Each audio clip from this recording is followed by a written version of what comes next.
Meu nome é Bernardino Cláudio de Albuquerque, eu sou médico, sou professor da cadeira de infectologia da Universidade Federal do Amazonas, na Faculdade de Medicina, e também presido o Comitê de Enfrentamento do Coronavírus da Universidade Federal do Amazonas.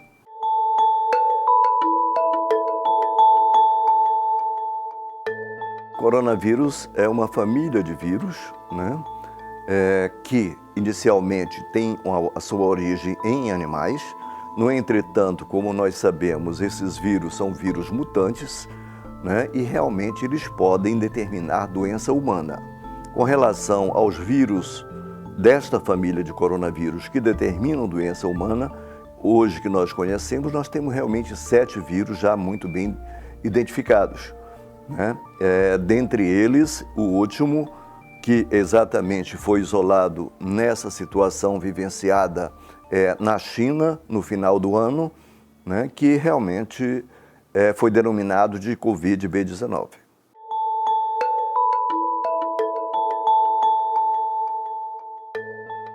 Esses vírus são vírus que atacam o trato respiratório, ou seja, a nossa traqueia, laringe, pulmões. Essa infecção inicialmente localizada, os vírus podem ser eliminados através de gotículas que nós eliminamos ao falar, ao tossir, ao espirrar. Então, tem essa possibilidade de pessoas que realmente estão muito próximas fazer a aspiração ou então serem contaminadas através das mãos, de objetos, esses objetos realmente serem contaminados por essas gotículas e a partir daí você realmente tem todo esse processo infeccioso em terceiros, em outra pessoa. Então, daí a necessidade, inclusive, da questão do isolamento.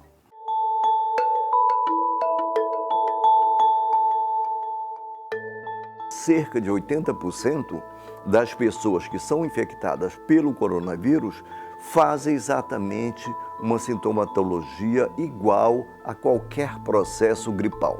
Posso ter febre um dia, 2 dias, tenho tosse, dor na garganta. Então, são sintomas que não têm nenhum diferencial da gripe.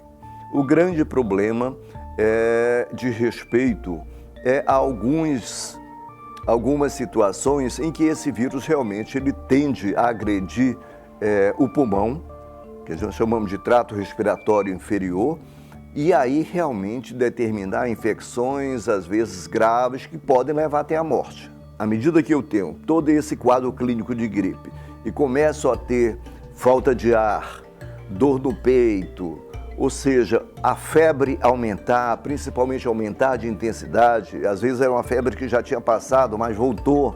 Então, essa pessoa necessariamente deve buscar o serviço de saúde no sentido de fazer uma avaliação e, às vezes, até a necessidade de internação.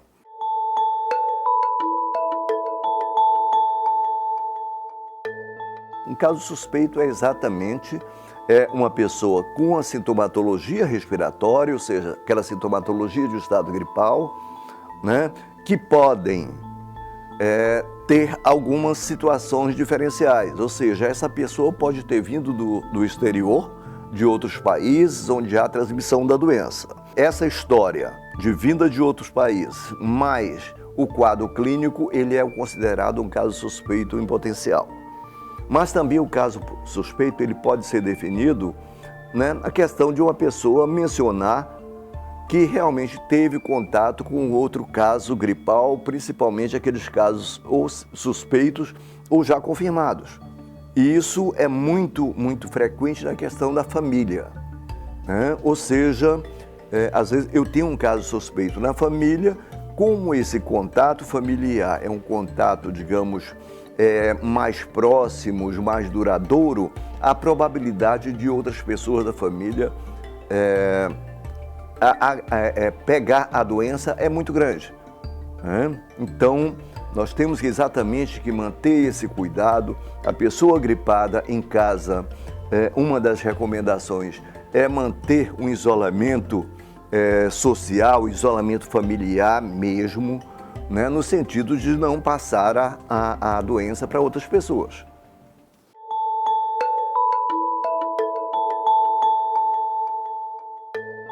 São grupos de pessoas que têm a probabilidade maior não só de adquirir a infecção, mas também, isso é muito importante, uma probabilidade maior de fazer quadros graves e a óbitos. Né? Hoje, à luz do conhecimento atual, nós temos, enquanto grupo de riscos, principalmente a faixa etária, ou seja, aquelas pessoas maiores de 60 anos que são consideradas grupo de risco. Por quê? Porque a literatura está mostrando que é exatamente nesse grupo onde está ocorrendo o maior número de complicações, o maior número de necessidades de internações e o maior número de óbitos. Então, a faixa etária acima de 60 anos é uma faixa etária que nós temos que ter, digamos, uma visão diferenciada. Tá? Outro grupo de risco importante, e isso aí independe da faixa etária, são as pessoas que sofrem de doenças crônicas, principalmente aquelas doenças que baixam a imunidade da pessoa.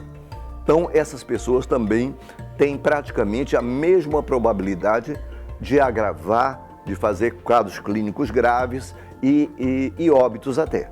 Né? Então, também um outro grupo hoje já conhecido no que diz respeito ao grupo de risco para o coronavírus.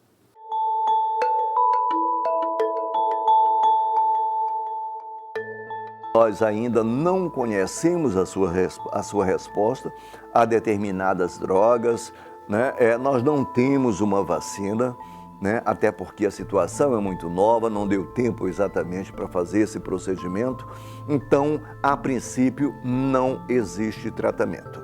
O que realmente se recomenda, primeiro, é ficar atento para qualquer sinal ou sintoma que evidencie gravidade. Né? 2, repouso. Né? Em casa, ficar em isolamento, né, domiciliar. Isso é muito importante, que você vai evitar a contaminação de outras pessoas. Né? Então, a hidratação, o repouso é realmente o que é recomendado.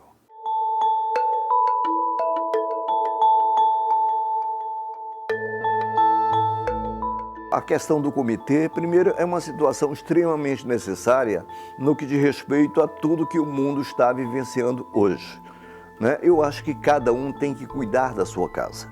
Né? E exatamente esse comitê, ele está representando a Universidade Federal do Amazonas no sentido de proteger não só seus servidores, mas toda a questão dos seus alunos, seus docentes, emanar orientações no que diz respeito às medidas que nós podemos tomar, as medidas que podem realmente ser efetivas.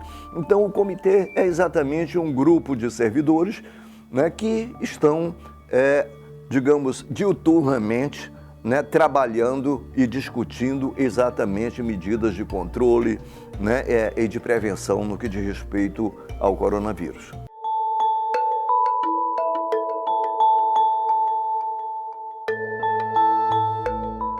O comitê, né, apesar de muito recente, mas ele já lançou uma nota técnica, né, com algumas recomendações importantes. Dentre elas, a questão da evitar aglomerações, né, tanto é que a própria UFAM foi a primeira universidade aqui do estado a decretar exatamente a suspensão das aulas. Eu acho que isso é extremamente importante. Né? Nós temos também a questão dos eventos, todos da UFAM também, por recomendação do comitê, foram suspensos. A questão de viagens, né?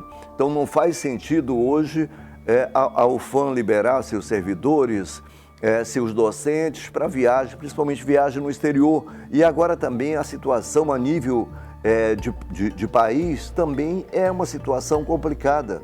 Né? Nós temos que evitar o máximo possível o trânsito de pessoas. Né?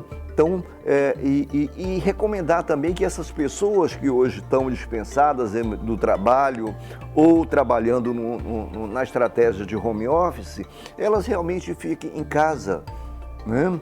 E os próprios alunos, a recomendação é que exatamente fique em casa, né, pratique o que nós chamamos de isolamento social, né, porque não adianta sair da escola, ter as aulas suspensas e eu ir para o shopping, ir para cinema, ir para uma comemoração, porque realmente eu estou infringindo aí uma regra, né, do momento, definida no momento pelo comitê.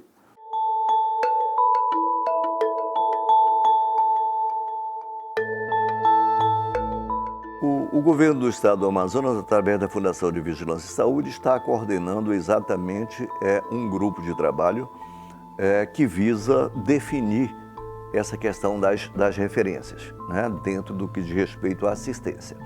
Nós temos aí já definido o Hospital Delfim Aziz como uma referência, digamos, maior. No entretanto, toda a rede de saúde do estado, principalmente pronto-socorros, SPAs, eles realmente já estão, digamos, credenciados e habilitados a atendimento desses pacientes. Nós temos aí o Laboratório de Saúde Pública, que realmente vai dar o respaldo à confirmação ou descarte laboratorial desses pacientes suspeitos, né? E possivelmente também, ontem nós já tivemos aí o pronunciamento também do Hospital Universitário, que vai entrar nessa guerra, né? E possivelmente também toda a rede, inclusive privada, né? Nós vamos haver necessidade de inserção.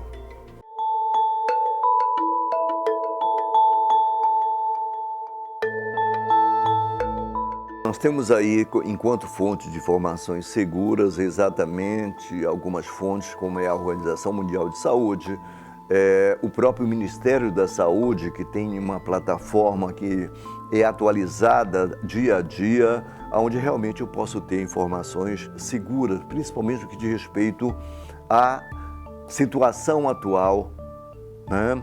Agora, uma coisa que você realmente colocou há pouco é exatamente essa questão das fake news, né? Essas notícias que estão correndo aí na mídia sem nenhum fundamento. Isso realmente atrapalha muito, né? Até porque as pessoas começam a acreditar nessas notícias, elas não são verdadeiras, às vezes completamente o contrário daquilo que realmente é preconizado tecnicamente, né? Temos a situação, por exemplo, de tratamento, né? Hoje não existe nenhuma droga ainda disponível para o tratamento do coronavírus. Existe sim, e realmente existe um empenho muito grande da comunidade científica mundial no sentido de testar drogas, e isso está se fazendo, né? Mas, por exemplo, chás, outras situações aí, o uso de fitoterápicos, isso não tem nenhum fundamento, gente, né? Eu acho que cada pessoa, ela, à medida que é um caso suspeito, procurar o serviço de saúde, né, principalmente se tiver algum sinal e sintomas aí que sejam compatíveis com o agravamento do quadro, para que realmente seja avaliado. Se houver necessidade de internação, vamos internar, né? Então, isso é uma coisa que nós temos que ter muito cuidado, né? E procurar fontes seguras, sim.